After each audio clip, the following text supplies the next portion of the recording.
Alors, on va voir maintenant l'indexation et le slicing. Donc, une string, c'est essentiellement une collection ordonnée de caractères. Donc, chaque caractère possède une position dans la string. Cette position est comptée à partir de l'indice 0. Donc, l'indexation, c'est la capacité d'aller chercher un élément dans une collection en fonction de son ordre. Donc, ou de sa clé de manière plus générale, mais ça, on verra ça en Prog 3. Donc, en C#, comme dans la plupart des langages de programmation, l'opérateur d'indexation, c'est le double crochet, aussi appelé opérateur crochet. Donc, en anglais, on va parler de index operator, indexing operator, bracket operator ou square bracket operator. Donc, par exemple, ici, si on a bonjour, puis on va chercher le caractère en position 3, on a 0, 1, 2, 3, on va voir la lettre J. Ici, on parle mundo, puis on va chercher le caractère à position 0, on va voir la lettre majuscule M.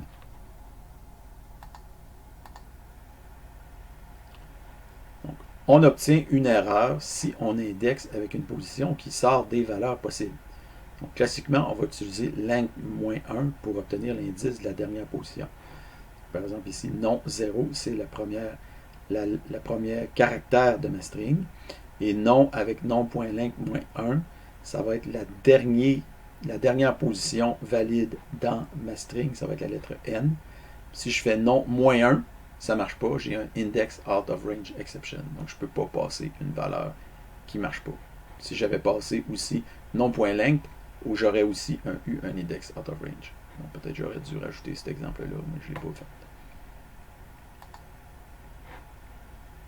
Donc, maintenant, l'indexation négative, donc l'indexation à partir de la fin.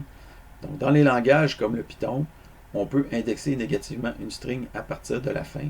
Et ça, en fait, c'est disponible depuis les années 1990. Donc, c'est pas quelque chose de nouveau. Mais c'est quand même quelque chose d'utile qui commence à faire son petit bout de chemin. Et maintenant, le langage C# permet de faire la même chose ou son équivalent depuis la version 8. Donc, vous avez ici, par exemple, on a le nom de Frédéric Guérin qu'on met dans non. Là, on parle d'indexation négative, là, mais c'est une indexation à partir de la fin. Mais en C#, on n'utilise pas le signe moins, on utilise le petit chapeau. Donc, non chapeau 1, ça veut dire le dernier caractère de ma string. Okay? Et chapeau 2, ça va être l'avant-dernier caractère de ma string. Donc, le dernier ici, on fait un dump, le dernier, ça va être le N. Et le chapeau 2, ça va être le I, ici, comme on l'obtient. Le slicing maintenant. Donc, le C#, dans la version 8 et plus, comme le Python, permet aussi d'extraire une sous-chaîne à partir d'une string, une opération appelée slicing. Donc, comme en Python, les bornes sont inclusives, exclusives. Donc, par exemple, ici, on a un exemple de slicing en C#. Donc, on a toujours le nom. Vous mettez votre nom à la place du mien.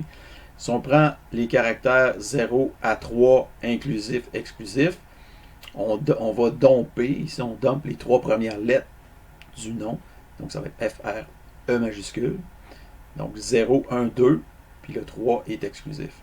De 1 jusqu'à -1 exclusif, mais qu'est-ce qu'on fait? On ne prend pas la première lettre, qui est la lettre en position 0, puis on ne prend pas la dernière, qui est la lettre en position chapeau 1, ou -1. Donc on va obtenir Rédéric Guéry. Donc, il manque la première lettre et la dernière lettre. Maintenant,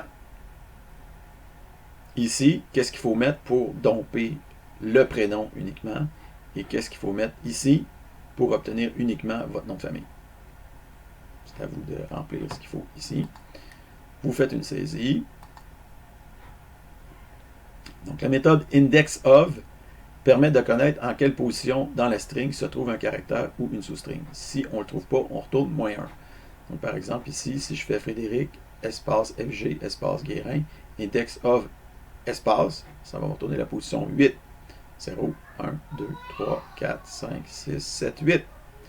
Si je fais last index of espace, là, on trouve la position de l'espace, mais en partant de la fin. Donc, on va partir d'ici, puis la position ici de mon espace, ça va être la position 11. Si maintenant je fais index of FG, donc ça aussi je peux utiliser une string, donc FG, on va retourner ici la position 9. Puis si je fais index of 3 points d'interrogation, bien évidemment, c'est pas, on ne retrouve pas ça dans la string qu'il y a là. Donc la position, ça va être -1, parce que on ne le trouve pas.